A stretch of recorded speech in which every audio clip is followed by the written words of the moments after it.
Bwana, hii inawezekana ikawa si taarifa nzuri kwa mashabiki wa klabu ya Young Africans, ambapo inamhusu mshambuliaji wao Clement Mzize. Kwa sasa hivi tena ameingia katika kipindi kingine ambacho ni kipindi kigumu. Karibu sana hapa Chikao Media, ambapo hapa unapata taarifa zote za michezo ambazo tunakuwekea hapa kila siku kila saa. Cha kufanya ni wewe kujiunga nasi na kuwa mwanafamilia wa Chikao Media kwa kusubscribe na kuruhusu notification kama bado hujafanya hivyo. Lakini kama tayari umeshaweza kusubscribe na kuruhusu notification, basi tayari umekuwa mwanafamilia wa Chikao Media na unaendelea kuzipata taarifa zote ambazo tunakuwekea hapa kila siku kila saa. Bwana, Yanga mpaka sasa wamerejea tena katika msimamo wa ligi na kuongoza ligi kuu Tanzania bara NBC, ambapo mbio hizi zinaonyesha ni kwamba wanaendelea kutaka kuendelea kutetea taji lao la ligi kuu Tanzania bara NBC, ambapo wakati wakiendelea na kampeni yao ya kutetea ubingwa wa NBC, basi wamekutana tena na pigo hili la mchezaji wao Clement Mzize, ambaye mpaka sasa amelazimika kusafiri kwenda nchini Afrika Kusini kwa ajili ya matibabu zaidi kutokana na changamoto ya kusumbuliwa na misuli.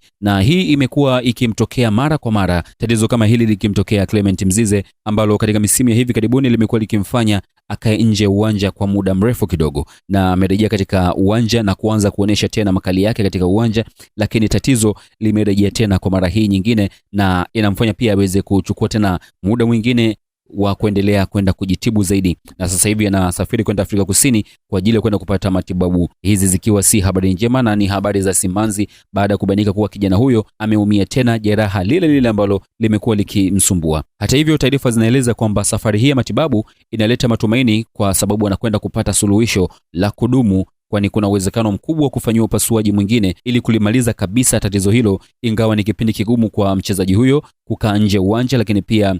si kipindi chema pia kwa klabu kwa sababu anahitaji pia kuweza kupata huduma yake, lakini tunaweza kusema kwamba hii ni hatua muhimu kwa sababu ya usalama wa mchezaji, lakini pia akirejea na akiwa imara zaidi, basi inawezekana akarejea tena katika makali yake katika soka. Bwana, hii ni Chikao Media. Shukrani sana kwa kwamba umekuwa ni mwanafamilia wa Chikao Media kwa kusubscribe, lakini pia kuruhusu notification, na unazipata taarifa zote ambazo tunakuwekea hapa kila siku kila saa ndani ya Chikao Media. Kama bado hujafanya hivyo, basi na kukumbusha kuweza kusubscribe na kuruhusu notification, lakini pia unaweza kutufuatilia kupitia mitandao yetu ya kijamii, Facebook, Instagram, hata Twitter, tunatumia kama Chikao Media. Tutafute huko, utatupata vizuri kabisa, alafu follow zile page zetu ili mradi sasa uendelee kuzipata taarifa zote ambazo tutakwenda kuwekea huko kila siku kila saa, wakati wowote unaendelea kuhabarika kupitia Chikao Media.